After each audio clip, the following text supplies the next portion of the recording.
इमरान खान को अली अमीन गंडापुर ने ये मैसेजिंग दी है कि आप प्लीज इस सिविल नाफरमानी की तहरीक को थोड़ा सा इल्तवा में डाल दें। मेरी उन सर्कल से बात हुई है, यानी मैं नाम ले लेता हूँ, इस्टेब्लिशमेंट से बात हुई है और इस्टेब्लिशमेंट ने मुझे यकीन दहानी कराई है कि अब हम एक संजीदा मुज़ाकरात करने जा रहे हैं। लेकिन वो मुज़ाकरात जो हैं वो जो इस वक्त स्पीकर कौमी असम्बली हैं उनकी सरबराही में एक कमेटी बनेगी, करेंगे वो, लेकिन आपने इसमें मुज़ाकरात को संजीदा लेना है। साल 2022-23 में जो जनरल बाजवा साहब ने रजीम चेंज किया इस मुल्क की सियासी जमातों के साथ मिलकर, अब तक उससे 42 अरब डॉलर का मुल्क ने नुकसान भुगता है। तो क्या वो मुल्क दुश्मनी नहीं थी? और अगर थी तो उन किरदारों को सजा आप और मैंने तो नहीं, रियासत ने देनी है। और दूसरा, 8 फरवरी को इंतखाबात हुए, इंतखाबात में हमारी स्टैब्लिशमेंट को पसंद नहीं आया कि इमरान खान को मैंडेट दिया। उन्होंने क्या किया कि फॉर्म 47 की एक हुकूमत बिठा दी। उसकी वजह से अब तक हमें कितना लॉस हुआ होगा। वो मुल्क दुश्मनी नहीं है और उसमें कौन मुलविस है? रोज नुकसान हो रहा है हमें इंटरनेट की मद में। तो अगर ये भी मुल्क दुश्मनी नहीं है तो फिर सिविल नाफरमानी कैसे मुल्क दुश्मनी हो सकती है? तहरीक इंसाफ की अंदरूनी लड़ाइयां तब तक हैं जब तक इमरान खान अंदर है, और ये मेरे नजदीक मैटर नहीं करती। वरना इमरान खान ने जो कमेटियां बनाई हैं, क्या इमरान खान उसमें उनको मैंडेट दे चुके हैं इस हद तक कि मेरे बिहाव पे आप कुछ भी कर लें? जब भी कोई बातचीत आगे बढ़ेगी, किसी एक नुक्ते पर इख्तलाफ होगा तो ये सारे फिर दौड़ेंगे इमरान खान के पास। तो ये मैटर नहीं करती बाहर की क्यादत। ये इस वक्त इस चीज के बेनिफिशियरी जरूर है कि इमरान खान अंदर है। हम देखते हैं कि शेर अफजल मरवत एक लाइन टो कर रहे हैं, इमरान खान कह रहे हैं कि मेरे सोशल मीडिया के टाइगर जो है वो जिंदाबाद, और शेर अफजल मरवत कहते हैं कि मैं इन पे लानत भेजता हूँ। तो दोनों ही एक्सट्रीम्स हैं और दोनों तब तक हैं जब तक इमरान खान साहब जेल में हैं। अस्सलाम वालेकुम नाजरीन, आप देख रहे हैं सियासत डॉट पी के। सहाफी कोर्ट रिपोर्टर वसीम मलिक साहब हमारे साथ मौजूद है। सर, बहुत शुक्रिया आपके वक्त के लिए। सर, सबसे पहले बात करेंगे, आज जिस तरीके से आपने देखा है सुप्रीम कोर्ट की अमानत से कुछ आवाजें और कुछ बड़े अहम तरीन स्टेटमेंट सामने आए। ये जजेस तब सारे एहतराम के काबिल हैं। ये सब रिस्पेक्टेबल जजेस तब कहाँ थे जब इनकी मातहत अदालतों के जजेस इनके सामने सारी दुहाइयां रख रहे थे जो कुछ हो रहा था? अच्छा देखिए, आज जिस मुकदमे की तरफ आप हवाला दे रही हैं, सुप्रीम कोर्ट ऑफ पाकिस्तान का साल 2017 का एक मामला था जमानत कबल अज़ वक्त गिरफ्तारी का। और उसमें तकरीबन कोई पिछले 7 साल से जो मुलजिम था वो कानून की हिरासत से बच रहा था। पहले भी उसने जो जमानत थी उसका गलत इस्तेमाल किया था। तो उस तनाजुर में ये 3 जजेस जो हैं, जैसे जमाल मंदोखेल की सरबराही में, उनकी जानिब से ये ऑब्जर्वेशन आई। आपका सवाल जो है वो बिल्कुल दुरुस्त है और पाकिस्तान के लोग भी ये जानना चाहते हैं, क्योंकि जब भी हम अब कोर्ट रिपोर्टिंग करते हैं या कोर्ट्स में होने वाली जो डेवलपमेंट है उन्हें रिपोर्ट करते हैं, तो लोगों का गिला होता है कि यहाँ से कुछ नहीं होना, आप अपना और हमारा वक्त जाया कर रहे हैं। लेकिन इसमें हमें देखना चाहिए कि कौन सा जज है वो क्या बोल रहा है। अब जो आज 3 जजेस की जानिब से ऑब्जर्वेशंस आई, तीनों ही हमारे लिए बड़े ही एहतराम के काबिल हैं। मगर जस्टिस अतहर मिनुल्लाह हो, हमने देखा माजी में उनकी जजमेंट्स बोलती हैं, उनके जो इख्तलाफी नोट हैं, उनके जो मुख्तलिफ खतूत हैं, उनमें उन्होंने इंतखाबात जब इल्तवा का शिकार हुए थे, 90 दिन से जायद मियाद गुजरी थी, उसमें उन्होंने इख्तलाफ किया, इख्तलाफी नोट्स लिखे। उसके बाद हमने देखा कि जब 8 फरवरी के इंतखाबात हुए, उन्होंने कोर्ट रूम में बैठ कर कहा कि ये सबसे ज्यादा इन इलेक्शंस में धांधली हुई है और सुप्रीम कोर्ट को इसके ऊपर सो मोटो नोटिस लेना चाहिए। उसके बाद अगर हम 26वीं आईनी तरमीम पर जस्टिस अतहर मिनुल्लाह का मौकफ देखते हैं तो उसमें भी वो बड़ा क्लियर मौकफ था उनका। फिर इस्लामाबाद हाई कोर्ट के 6 जजेस के खत का मामला हो, जस्टिस अतहर मिनुल्लाह इन मामला पर बड़े वोकल रहे हैं। जस्टिस मलिक शहजाद अहमद खान की बात की जाए तो उन्हें तो सुप्रीम कोर्ट में इसी पादाश में लाया गया था कि लाहौर हाई कोर्ट में एक पावरफुल जुडिशियल एडमिनिस्ट्रेटर जो है वो पंजाब गवर्नमेंट को या मौजूदा रजीम को सूट नहीं करता था। और फिर अदलिया में मुदाखलत के मामले पर जस्टिस शहजाद के जो एक क्लियर स्टांस रहा है, तो उनको एक सजा के तौर पर सुप्रीम कोर्ट में लाया गया। हाँ, हम ये बात जरूर कह सकते हैं कि जस्टिस जमाल मंदोखेल, आज उनकी जानिब से भी कुछ अहम ऑब्जर्वेशंस आई, मगर वो, मैं ये समझता हूं बतौर कोर्ट रिपोर्टर, कि वो 26वीं आईनी तरमीम के बेनिफिशियरी हैं। 26वीं आईनी तरमीम को जहां हम पार्लियामेंट की जानिब से जारी करदा पीसीओ का नाम देते हैं, या एटलीस्ट मैं तो बड़ा वोकल हूं इस हवाले से कि एक गैर आईनी मामला था, पार्लियामेंट ने पीसीओ जारी किया, तो आईनी बेंच में जस्टिस जमाल मंदोखेल शामिल हैं। तो आज क्या जरूरत पड़ी थी उन्हें इन तरह के ऑब्जर्वेशंस की? हालांकि जजेस, हमने तो सुना था कि फैसलों में बोलते हैं, तो जहां जजेस फैसलों में बोलते हैं वहीं जस्टिस अतहर मिनुल्लाह और जस्टिस मलिक शहजाद अहमद खान अपने फैसलों में बोले हैं। लेकिन एक चीज जो हमें समझने की जरूरत है, जजेस के पास बंदूक नहीं है, जजेस के पास कोई डंडा नहीं है कि वो फैसले लिख देते हैं और उसके बाद वो डंडा लेकर मैदान में आए और कहें कि करो हमारे फैसलों पर अमल दरामद। ये जिम्मेदारी चीफ जस्टिस पाकिस्तान की है, ये जिम्मेदारी आईनी बेंच के सरबराह की है, मगर उस पर हम क्या बात करें, दोनों ही 26वीं आईनी तरमीम के बेनिफिशरी हैं। वसीम, अगर आगे चले तो अब क्योंकि कोर्ट के हवाले से हम बात कर रहे हैं, हम बात करेंगे पीर वाले दिन एक बड़ा अहम तरीन फैसला आना है उस पर भी, लेकिन कल भी एक बड़ी अहम कोई एक डेवलपमेंट हुई, उस पर अगर हम तफसील से आगाह करें कि आईएसपीआर जो टीवी चैनल्स को इंस्ट्रक्शंस देता है वाया पेमरा, उसके हवाले से कोई रोकथाम या कोई रुकावट बनेगी या बदलते, क्या क्या हुआ कल, थोड़ा बताइएगा। अच्छा, मैं उसका थोड़ा सा पस मंजर आपको बताता हूँ। आप जस्टिस बाबर सत्तार के पास जो एक मामला है, कर्नल इनाम है, पाकिस्तान आर्मी से रिटायर्ड हैं, एडवोकेट भी हैं, उनकी जानिब से एक दरखास्त थी, सुन रहे हैं इस्लामाबाद हाई कोर्ट के जस्टिस बाबर सत्तार। ठीक है। ये मामला है 4 अप्रैल 2019 का। जो पैमरा है वो एक नोटिफिकेशन उस वक्त जारी करता है और कहता है कि तमाम टीवी चैनल्स में जो दिफाई तज्जियाकार बैठते हैं, अब उनको टीवी चैनल्स बिठाने से कबल आईएसपीआर से एनओसी लेंगे।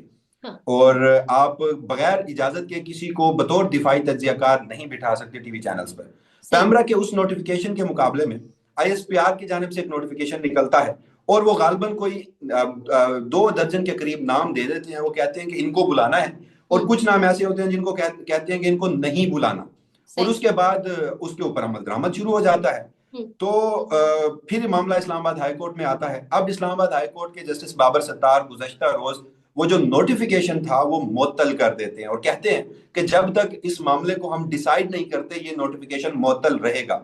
अब इसमें कुछ चीजें हमें समझने की जरूरत है। जस्टिस बाबर सत्तार इस मामले में बड़े उन्होंने सख्त स्टांस लिया, और उन्होंने गुज़श्ता समातों पर तो यहां तक कह दिया था कि जो आईएसपीआर है, जो पाक फौज के शोबा ताल्लुकात आमा का एक इदारा है, उसकी जो लीगल अंडरस्टैंडिंग है वो क्या है, वो किस तरह इस बात का तायुन कर सकता है कि फलां शख्स टीवी चैनल्स पे बैठेगा या फलां शख्स नहीं बैठेगा। तो इसमें हम ये तो जरूर कह सकते हैं, एटलीस्ट एट दिस मोमेंट में ये जरूर कह सकता हूं कि एक तवाना आवाज उठी है उस सिलसिले में, मगर at the end of the day अदलिया तो फैसला कर देगी। जस्टिस बाबर सत्तार भी गालिबन फैसला कर देंगे, लेकिन उस पर अमल दरामद होगा या नहीं, क्योंकि मैं खुद इस बात की गवाही देता हूं कि मैं टीवी चैनल में काम करता हूं, मेन स्ट्रीम चैनल है, और बड़ी बदकिस्मती से हमारे जितने भी मेन स्ट्रीम चैनल्स हैं, वो इससे बढ़कर मैं कुछ नहीं कहता कि वो आईएसपीआर के स्पोक पर्सन से ज्यादा कोई किरदार अदा नहीं कर रहा। वसीम, एक बड़ा अहम तरीन फैसला आने जा रहा है पीर वाले दिन, और उसकी आप जानते हैं सुबह से लेकर शाम तक समाअत होती है, और खालिद यूसुफ चौधरी जो एडवोकेट खान साहब की लीगल टीम का हिस्सा भी है, वो कहते हैं बीच में लाइट चली जाती है और ऑल ऑफ अ सडन पता चलता है कि फैसला महफूज हो गया। तो क्या फैसला आएगा? वैसे तो ऑब्वियसली लोग जानते हैं कि क्या ही फैसला आएगा, लेकिन साथ ही अदालती छुट्टियां, 23 को फैसला, 24 से छुट्टियां। देखिए, 24 से अगर अदालती छुट्टियां हैं तो ये सरमा की छुट्टियां हैं। नया साल जैसे ही आएगा तो अदालतें वापस आ जाएंगी, अपना काम करने लगेंगी। लेकिन सवाल ये पैदा होता है कि 190 मिलियन पाउंड का ये मामला है, जिसे बड़ी बदकिस्मती से अलकादे ट्रस्ट केस का टाइटल दिया जाता है हम साफी जब रिपोर्ट करते हैं। हालांकि वो 190 मिलियन पाउंड का मामला है, तो उसे क्यों एक ऐसे इदारे से जोड़ा जा रहा है? उस इदारे के जो बनाने वाले हैं उनसे तो हमें इख्तलाफ हो सकता है, लेकिन वो इदारा मादरे इल्मी है, वहां पर स्टूडेंट्स जो है वो फंक्शनल इदारा है, वहां पर स्टूडेंट्स जो है वो तालीम हासिल कर रहे हैं। पहली बात तो ये। दूसरा, आपने सवाल किया कि क्या फैसला आ सकता है इस मामले में। आप ये देखिए कि जो प्रोसिक्यूशन है उसने कुछ नहीं सीखा, उसने माजी की गलतियों से इसलिए कुछ नहीं सीखा कि इस्लामाबाद हाईकोर्ट में इससे कबल इमरान खान के जितने भी मामला थे, इलेक्शन से कबल 3 केसेस में सजाएं सुनाई गई, उसमें जो सबसे बड़ा मामला था, उन सजाओं को अनडू किया गया इस्लामाबाद हाईकोर्ट की जानिब से, वो ये था कि प्रोसीजर को फॉलो नहीं किया गया, जो कोड ऑफ कंडक्ट है अदालत का उसको फॉलो नहीं किया गया, रात गए तक समातें की गई, जल्दबाजी का मुजाहरा किया गया। इस बार भी हमने देखा कि जिस दिन जजमेंट रिजर्व हुआ, रात 8, साढ़े 8, 9 बजे तक हियरिंग्स हो रही थी। अब मुझे नहीं पता कि ये जो इंटरनेशनल कॉन्सिक्वेंसेस हैं कुछ इस वक्त हमें नजर आ रहे हैं, उसकी वजह से इस जल्दबाजी का मुजाहरा किया जा रहा है, वरना इससे कबल तो ये जो केस था उसमें लंबी लंबी तारीखें भी पड़ती रही हैं। लेकिन मैं इस मामले को अगर देखूं तो जो जज हैं इस वक्त इस मामले को सुन रहे हैं, तो मुझे इमरान खान की कन्विक्शन नजर आ रही है, और नैब के केसेस में मैक्सिमम जो सजा है वो 14 साल की होती है। अगर जज साहब की जानिब से 14 साल से कम सजा दी गई तो वो मेरे लिए एक हैरत का बायस होगा कि ऐसा कुछ हुआ है। लेकिन आखिर में मैं इस मामले में एक कॉमेंट करता जाऊं। हुकूमत पाकिस्तान का ये पैसा था, चलें ये मान लेते हैं, ये शुरू होता है, मलिक रियाज जो है एक प्रॉपर्टी टाइकून है, उनकी जो एनसीए के साथ एक डील होती है, वहां पर उनका जो पैसा है वो पकड़ा जाता है। वो इस वक्त किसके पास है?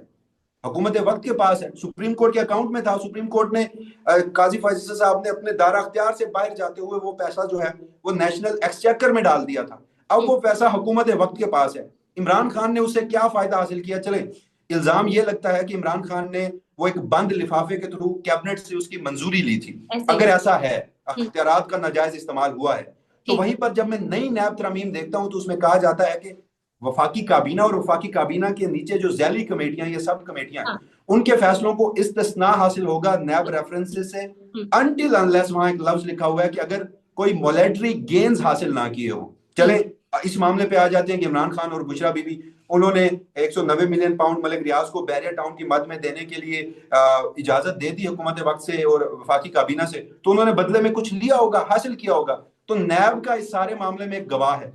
वो गवाह कौन है? अलकादर ट्रस्ट केस का जो चीफ फाइनेंशियल ऑफिसर है, उसने आके अदालत में स्टेटमेंट दे दी कि इमरान खान और बुशरा बीबी ने इस सारे मामले से कोई जो मॉनेटरी गेन है या कोई माली फवायद जो है वो हासिल नहीं किए। लेकिन अगेन इस वक्त आइन और कानून तो है नहीं, इस वक्त तो मनमानियां हैं। तो देखते हैं कि सोमवार के रोज क्या फैसला आता है। इंटरनेशनल प्रेशर की आपने बात की, तो रिचर्ड ग्रेनर की ट्वीट्स आपके सामने है। फिर एक बड़ा इदारा जियो भी जिस तरीके से बैकफायर कर गया, सारा कुछ जो प्रोपेगेंडा करने की उन्होंने कोशिश की। इस वक्त प्रेशर काफी ज्यादा है। साथ सिविल डिसोबीडियंस मूवमेंट का भी लोग जिक्र करते हैं कि मुल्क दुश्मनी है ये और ऐलान भी कर चुके हैं खान साहब के इतवार तक मोहलत है। इतवार तक कोई डेवलपमेंट देख रहे हैं आप? कुछ हो पाएगा? क्योंकि आज मुलाकात भी हुई अली मीन गंडापुर और मोहसिन नकवी की। अच्छा देखिए, जिस प्राइवेट टीवी चैनल्स का आपने नाम लिया, ऑब्वियस है कि वो एक सतह पर तो पहले दिन तो उसने बैक फायर किया, मगर अगले दिन हमने देखा कि उसने उसी अल्फाज के साथ वो जो स्टोरी है वो दोबारा शेयर भी की थी। अब उनकी एडिटोरियल पॉलिसी क्या है उस पर तो मैं कोई कमेंट नहीं करूंगा। लेकिन वहीं पर जहां दूसरा मामला ऑब्वियस है कि कल दो ट्वीट मजीद आए जिस शख्सियत का आप नाम ले रही हैं, वहीं पर मेरी इतलात कुछ हो रहे हैं इस हवाले से। इतलात ये हैं कि जब से गुज़श्ता रोज हमने देखा कि इमरान खान के ऑफिशियल अकाउंट से वो जो सिविल डिसोबीडियंस नाफरमानी की जो तहरीक थी उसका जो ऐलान इतवार से किया गया था, तो कल एक डेवलपमेंट इस हवाले से मेरी इतलात है कि हुई है कि कल जो फर्द जुर्म आयद हुई है अली अमीन गंडापुर पे, वो थाना आर्य बाजार रावलपिंडी GHQ हमला केस था 9 मई का। तो उस पर इमरान खान को अली अमीन गंडापुर ने ये मैसेजिंग दी है कि आप प्लीज इस सिविल नाफरमानी की तहरीक को थोड़ा सा इल्तवा में डाल दें। मेरी उन सर्कल से बात हुई है, यानी मैं नाम ले लेता हूं, इस्टेब्लिशमेंट से बात हुई है और इस्टेब्लिशमेंट ने मुझे यकीन दहानी कराई है कि अब हम एक संजीदा मुज़ाकरात करने जा रहे हैं। लेकिन वो मुज़ाकरात जो हैं वो जो इस वक्त स्पीकर कौमी असम्बली हैं उनकी सरबराही में एक कमेटी बनेगी, करेंगे वो, लेकिन आपने इसमें मुज़ाकरात को संजीदा लेना है। और गुज़श्ता रोज इमरान खान ने कहीं ना कहीं अली अमीन गंडापुर को इस हवाले से गो हेड भी दे दिया और फिर हमें स्पीकर का वो जो एक वीडियो बयान था उसको भी ज़हन में रखना चाहिए। तो गालबन आज या कल हम देख सकते हैं कि ये डेवलपमेंट हो सकती है कि एक कमेटी बन सकती है और कमेटी में अगर मुज़ाकरात शुरू होते हैं तो फिर मुमकिन तौर पर ये जो सिविल नाफरमानी की तहरीक है ये मौखर भी हो सकती है। वहीं पर आपको मैं एक कमेंट आखिरी करता चाहूँ कि आपने कहा कि ये मुल्क दुश्मनी है। देखिए, इस हवाले से मेरा बड़ा क्लियर स्टांस है, गवर्नमेंट का स्टांस है कि मुल्क दुश्मनी है। एक सियासी जमात गुज़श्ता 2 साल से रियासती जबर का सामना कर रही है। आपने 26 नवंबर को निहत्ते पुरअमन और मुहिब वतन शहरियों पर गोलियां चला दी। मैं आई विटनेस हूं, मैंने रिपोर्ट किया है उस दिन। तो इससे बढ़कर मजीद क्या हो सकता है? अब एहतजाज तो सियासी जमात ने करना है, एहतजाज के लिए वो मुख्तलिफ रास्ते अपना सकती है। अब सिविल नाफरमानी अगर हुकूमत के नजदीक मुल्क दुश्मनी है तो फिर मुझे उस बात का जवाब दीजिए कि डॉन की गुज़श्ता दिनों की एक स्टोरी थी, सईद अहमद साहब हैं, वो IMF के साबिक फाइनेंशियल एडवाइजर रहे हैं, इकोनॉमिक्स में उन्होंने PhD कर रखा है। उन्होंने कहा कि साल 2022-23 में जो जनरल बाजवा साहब ने रजीम चेंज किया इस मुल्क की सियासी जमातों के साथ मिलकर, अब तक उससे 42 अरब डॉलर का मुल्क ने नुकसान भुगता है। तो क्या वो मुल्क दुश्मनी नहीं थी? और अगर थी तो उन किरदारों को सजा आप और मैंने तो नहीं, रियासत ने देनी है। और दूसरा, 8 फरवरी को इंतखाबात हुए, इंतखाबात में हमारी स्टैब्लिशमेंट को पसंद नहीं आया कि इमरान खान को मैंडेट दिया। उन्होंने क्या किया कि फॉर्म 47 की एक हुकूमत बिठा दी। उसकी वजह से अब तक हमें कितना लॉस हुआ होगा। वो मुल्क दुश्मनी नहीं है और उसमें कौन मुलविस है? और तीसरी बात, इस मुल्क की एक सियासी जमात है पाकिस्तान तहरीक इंसाफ, उसका बयानिया पसंद नहीं आता। हमारे इदारों ने क्या किया कि इंटरनेट का ही बेड़ा गर्क कर दिया। 30 लाख घराने थे नए जो स्टूडेंट्स थे, जो एंटरप्रेन्योरशिप कर रहे थे, जिससे आपको FDI फॉरेन डायरेक्ट इन्वेस्टमेंट आ रही थी। तो उसके बंद होने से क्या ये मुल्क दुश्मनी नहीं है? स्टेटमेंट्स आ रही हैं, रोजाना फैक्ट्स एंड फिगर्स आ रहे हैं। मैं माशत का कोई ज्यादा तालिब इल्म भी नहीं हूँ और मैं उसके ऊपर ग्रिप भी नहीं रखता, मेरा सब्जेक्ट भी नहीं है, मगर 3 अरब से जायद रोज नुकसान हो रहा है हमें इंटरनेट की मद में। तो हम्म। अगर ये भी मुल्क दुश्मनी नहीं है तो फिर सिविल नाफरमानी कैसे मुल्क दुश्मनी हो सकती है? वसीम, जनरल बाजवा का आपने जिक्र किया, उस उनके हवाले से तो ये हुकूमत बात भी नहीं करती, जबकि जनरल बाजवा जनरल फैज दोनों बराबर के, दोनों का जुर्म एक ही था, दोनों ने मुस्लिम लीग नवाज की हुकूमत को चलता किया, जो कुछ था हम सब जानते हैं, लेकिन ये हुकूमत उनका नाम भी नहीं लेती। देखिए उसके हवाले से तो एक सबसे बड़ी गवाही मेरे ख्याल में, इससे बड़ी गवाही और क्या होनी चाहिए कि मौलाना फजलुर रहमान रूह रवां थे पीडीएम के, और हम्म। अदम एतमाद में उन्होंने फ्रंट फुट पर किरदार अदा किया। वो एक टीवी चैनल में बैठकर ये बता चुके हैं कि उस सारे मामले को इनिशिएट जनरल बाजवा ने किया था।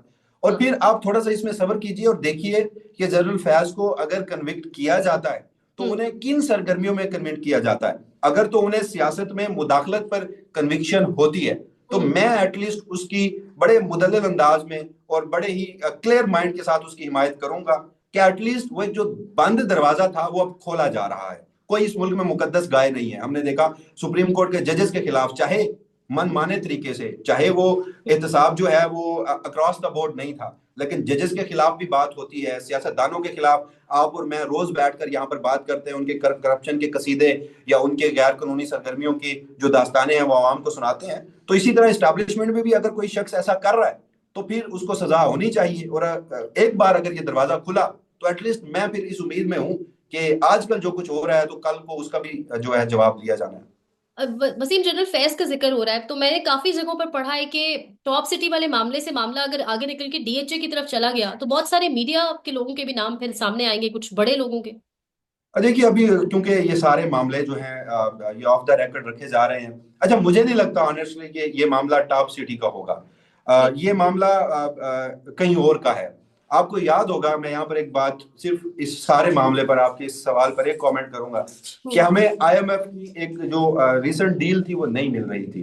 इसहाक डार साहब अमेरिका में एक इवेंट पे जाते हैं और हम्म। वो जाकर वहां पर एक इवेंट पे बात करते हुए कहते हैं कि हमें वो जो एक पाकिस्तान ने चाय का कप दिया था उसकी हम्म। बड़ी कीमत अदा करनी पड़ी है, ऐसा नहीं होना चाहिए था। जिसके बाद अगले 2 से 3 रोज में मैं देखता हूँ कि आईएमएफ की जो डील है वो हमें मिल जाती है। तो मामला यहाँ पर कहीं और है। जनरल फैज साहब ने भी हमारे ही गिरदो नवा में एक चाय का कप पिया था और कहा था कि सब कुछ ठीक ठाक है। तो ये जो इस वक्त कोर्ट मार्शल, ये अगेन कोई असूली बुनियादों पर मैं इसे नहीं देख रहा। ये मैं किसी की जिद और अना देख रहा हूँ, किसी की ख्वाहिश देख रहा हूँ, लेकिन उसमें भी मैं इस बात पे मुत्तफिक हूँ कि एटलीस्ट होना तो चाहिए। हम सब जानते हैं कि जनरल फैज जो है, चाहे क्रॉस द बोर्ड, अगेन मैं वही बात कर रहा हूँ कि क्रॉस द बोर्ड नहीं हो रहा है एहतसाब, लेकिन हम्म। जनरल फैज साहब जो है उन्होंने इस मुल्क की सियासत में मुदाखलत की है, जो कि उनका हल्फ जो है वो उसकी इजाजत नहीं देता था। तो एटलीस्ट कहीं से तो ये मामला इनिशिएट होना चाहिए। सिविल नाफरमानी तहरीक से बड़ा खतरा आया, उसके बराबर का खतरा इमरान खान का ऑफिशियल ट्विटर अकाउंट बना हुआ है। फवाद चौधरी के मुख्तलिफ मशवरे भी आ रहे हैं, मतलब एक इमरान खान के ऑफिशियल हैंडल को काबू करके आपको लगता है पाकिस्तान के अंदर अवाम को काबू किया जा सकता है? अगर तो कोई ये समझता है, बड़े मोहतरम है फवाद चौधरी साहब भी और बड़ा मुदल्लिल अंदाज में गुफ्तगू भी करते हैं, कुछ बातों से मैं उनके खिलाफ जरूर करता हूँ। मुझे एक चीज़ की समझ नहीं आती कि अगर तो बातचीत करनी है, एस्टैब्लिशमेंट ने दो ही फ्रीक है ताकतवर, एस्टैब्लिशमेंट के अहदेदार हैं, हाई ऑफिशियल्स हैं, और दूसरी तरफ इमरान खान है। हम्म। दरमियान में पाकिस्तान तहरीक इंसाफ की जो लीडरशिप है वो तो कहीं पर मैटर ही नहीं करती। तो अगर जितने बड़े मसाइल हैं इमरान खान के, इमरान खान 9 मई पे, इमरान खान 8 फरवरी पे, इमरान खान 26 नवंबर पे, और हम्म। इमरान खान के जो दीगर इस सारे मामले में 9 अप्रैल के हवाले से मौकफ था, वो क्या उनके ट्विटर अकाउंट के खामोश होने से तमाम तर चीजें जो है वो मसले का हल हो जाएंगी? अगर लेट्स सपोज इमरान खान खुद भी जेल में बैठकर कह देते हैं कि ठीक है मैं अपने असूली मौकफ से पीछे नहीं हटता, मैं हम्म। बात यही करता रहूंगा, लेकिन मेरा ट्विटर अकाउंट जो है वो बंद हो जाएगा, तो उससे क्या एस्टैब्लिशमेंट इस पोजीशन में आ जाएगी कि इमरान खान उनसे जिस बात का मुतालबा कर रहे हैं वो फिर देने लग जाएगी? तो मैं ये समझता हूँ कि ये हमारे टॉक शोज के लिए कंटेंट जरूर हो सकता है, हमारी डिस्कशन के लिए बातचीत जरूर हो सकती है, लेकिन इसका हकीकत से एटलीस्ट मेरी दानिश में तो इसका कोई ताल्लुक नजर नहीं आता। अच्छा, मुनीफ फारूक मुख्तलिफ टीवी शोज में बैठकर कह रहे हैं कि मिलिट्री की जानिब से, एस्टैब्लिशमेंट की जानिब से कहा जा रहा है कि अमेरिका से भी अगर आपने प्रेशर डलवाना है तो डलवा लें, इमरान खान की रिहाई नहीं हो सकती। क्या कहेंगे इस पे? देखिए अभी तो ये कहना कबल वक्त है। अब जिन जिन शख्सियत के हवाले से हम उनके ट्वीट्स भी देख रहे हैं, तो कंसर्न्स तो हमारे इस्टेब्लिशमेंट और हुकूमती क्वार्टर्स में है। जी। अगर कोई कहे कि उसका वो प्रेशर नहीं ले रहे तो ये मेरा लगता है खाम ख्याली है। हाँ, उसका वो इजहार खुद तो नहीं कर रहे, लेकिन हम्म। मैं एक लफ्ज अक्सर कहता हूँ, हमारे जो सहाफती गुमाश्ते हैं उनके जरिए वो इस बात का इजहार कर रहे हैं, गुस्सा जो है वो भी हमें नजर आ रहा है। लेकिन अमेरिका से अगर कोई चीज आती है, अमेरिका का जो पाकिस्तान तहरीक इंसाफ का अमेरिकन चैप्टर है, वो वहां पर खासे दावे कर रहा है। उनके किसी एक शख्सियत की, कोई बरकी साहब है वहां पर अमेरिकन चैप्टर में, वो ये दावा करते हैं कि उनकी ट्रंप से मुलाकात भी हुई थी, उन्होंने ट्रंप को इस सारी सूरत हाल से आगाह भी किया था। तो फिर हमें थोड़ा सा इंतजार करना चाहिए कि जब ये जो इक़्तिदार है उसकी मुंतकली हो जाती है और जनवरी के महीने में जो इस वक्त प्रेसिडेंट है वो चले जाते हैं, ट्रंप आके इस सारे मामले को टेक ऑफ करते हैं, तो पाकिस्तान उनकी प्रायोरिटी में आता है। और कब आता है, क्योंकि और भी इंटरनेशनल महाज बहुत खुले हुए हैं। तो अगर तो सदर ट्रंप जो है उनकी जानिब से कोई ट्वीट आ गया या उनकी जानिब से कोई मुतालबा आ गया, तो फिर मैं ये समझता हूँ कि ख्वाजा आसिफ साहब हों, राना सनाउल्लाह साहब हों, ये खुद ही बैठकर कह रहे होंगे कि हमें अब इस पे अमल दरामद करना चाहिए। बल्कि मुझे लगता है कि कहीं ना कहीं इन लोगों के लिए, या चलें मैं पीएमएलएन का नाम नहीं लेता, वो तो बेनिफिशियरी है, एस्टैब्लिशमेंट के लिए कहीं ना कहीं वो एक रास्ता जरूर होगा इमरान खान से बातचीत करने का और मामला आगे बढ़ाने का। पीटीआई के अंदरूनी मामलात वसीम आपके सामने है। जिस तरीके से फवाद चौधरी मुसलसल तरीके इंसाफ के सोशल मीडिया अकाउंट्स के हवाले से रॉ और बीएलए से तशबीह दे रहे हैं उन्हें, फिर ट्विटर अकाउंट इमरान खान का ऑफिशियल जिस पर हम बात भी कर चुके हैं, ये अंदरूनी मामलात और फवाद चौधरी का इस तरह जंप इन करना पीटीआई के मामलात में, अब क्योंकि जो वर्कर है वो इस चीज के ऊपर रिएक्ट कर रहा है, फवाद चौधरी साहब पार्टी छोड़ के चले गए थे, तो ये अभी इमरान खान का ट्रस्ट दोबारा फवाद चौधरी पे बिल्ड हो चुका है या लॉन्च किया गया दोबारा से उनको?